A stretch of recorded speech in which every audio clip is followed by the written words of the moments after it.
My Papaji was a man of principles. He taught us to respect all mankind, race, color, creed, and religion.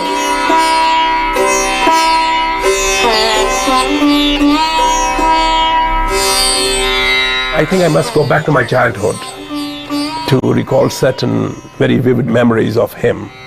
And I remember he was being moved from one place to another in India, where he was detained and also imprisoned for his political activities. I think I would be around 3 to 4 years old at that time. And his train stopped at Delhi station. And when I saw him, I started crying. And when I started crying, there were a lot of askaris around him. I says, Kaka, tu kyo rona aga? Tera pyo te darda nahi kise kolo. What he was trying to say is, why are you crying? Your father is totally is not afraid of anything. And why should you be crying? And I think that was my first memory, that this father of mine, who was being moved from one place to another, had the guts to stand for whatever he believed in. When my father was born, there was only my grandmother. And they say, it is written in my grandfather's small history, they did not have a single pie even to get milk and various other little things when he was born. So he was born in abject poverty. That's one thing. The second thing is, he was left behind. My grandfather came into this country in 1920. My father would be about 7 years old when he was left behind in the village. Now after that, he came here in 1927. He was about 14 years old then. But those characters were already inbuilt with him, because when he finished his O-level, I think he had already made up his mind that he is going to work at that time into, you can call it trade union movement, for others' right. I think that is what he wanted to do all his life. He wanted to fight for others' right without any benefit to himself. In 1973, when he died, I wrote an obituary for a local newspaper. So that was really my very first real contact with Makhan Singh as such. However, while researching, I kept coming up across the name of Makhan Singh as a great freedom fighter in Kenya. And I became more and more intrigued that so little was really known about him as a person, as a man, as a family man. Makhan Singh, when he finished his schooling, he joined the printing press that his father had established in 1933, the Khalsa printing press. And there he interacted with other workers and printers and people who worked in the trade. And my guess is that he learned a lot about workers' problems and colonial situations in Kenya at that time. There was quite a strong left-leaning ideology that was being expounded here. Also, there were many left-leaning people in Kenya, people like Ishwar Das, the revolutionaries of the Gadar party who were settled here and who actually worked with Makhan Singh. He grew up in that kind of atmosphere, and he must have imbibed a lot of that revolutionary fervor at that time. What I know about Makhan Singh, he was a very great trade unionist. He started joining the labor movement when he was working with his father on the newspaper. And he agitated for workers' rights. Despite he was working for his father, he didn't care. He looked at this, how other employees were being used, and he found it was not fair. So he from there, he agitated the rights of the workers, and he joined the labor movement, because that was the time during the colonial days when trade unions were coming up, agitating for the freedom of workers.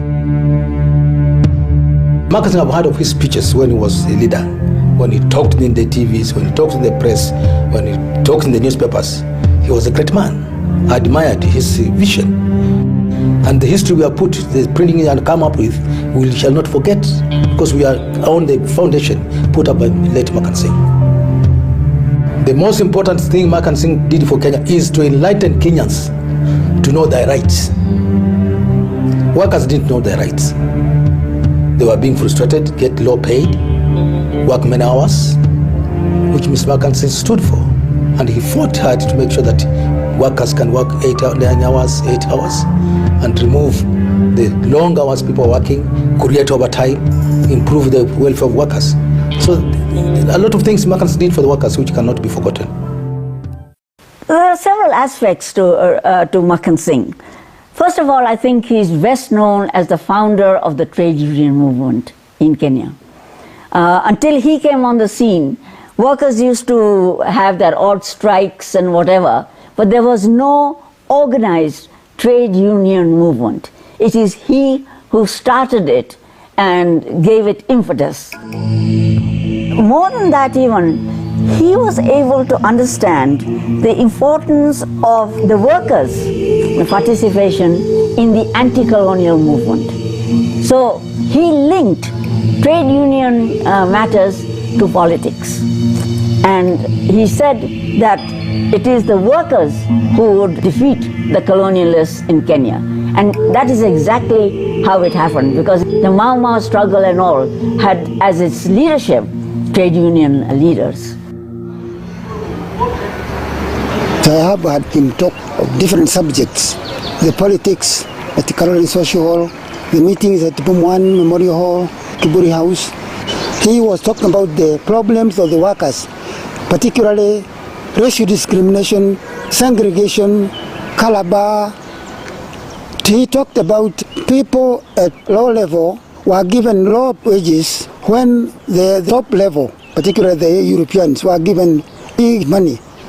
And I remember also Makan Singh was saying we had two Nairobis, one Nairobi poor Nairobi for Africans, maybe for Europeans. And it was so because that was happened because the areas were segregated. The Europeans were sitting eating in hotels which Asian and African could not go. They were buying shops where the African were restricted to buy, and it was written there on the door. Europeans only, African and dogs not allowed. So African were not even were to be able to even to go closer. Asian were owner of the shops, and the European were the customers, and the Asian were not allowed to buy in those Europeans only. So there was this kind of racial discrimination which Makan Singh was talking about. Early 1950, I remember I attended Kenyatta's meetings. At the door that we are here, that was the entrance of Makan Singh. Caroline Social Hall was the best place for the political meetings. This is the platform where the leaders used to be when other members now are listening to their speeches. It was also here on that day, the 23rd April 1950, the Makan Singh passed a resolution which was supported by Fred Kubai that East African should be independent as soon as possible. When Makan Singh made the statement, Uhuru Sasa, what were the people feeling? People felt very happy because they had never heard about the Uhuru Sasa for East Africa. They had been only talking about of Kenya, but now Makan Singh has come with the wider East Africa. Later, Makan Singh had now organized another meeting here. This was now to object Nairobi being given a charter.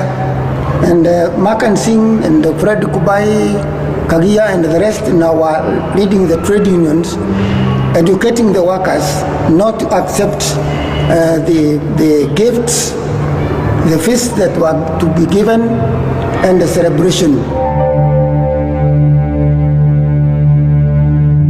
And thereafter, the Makan Singh and the friend Kubai were arrested, and Kubai was taken to court. Makan Singh was deported.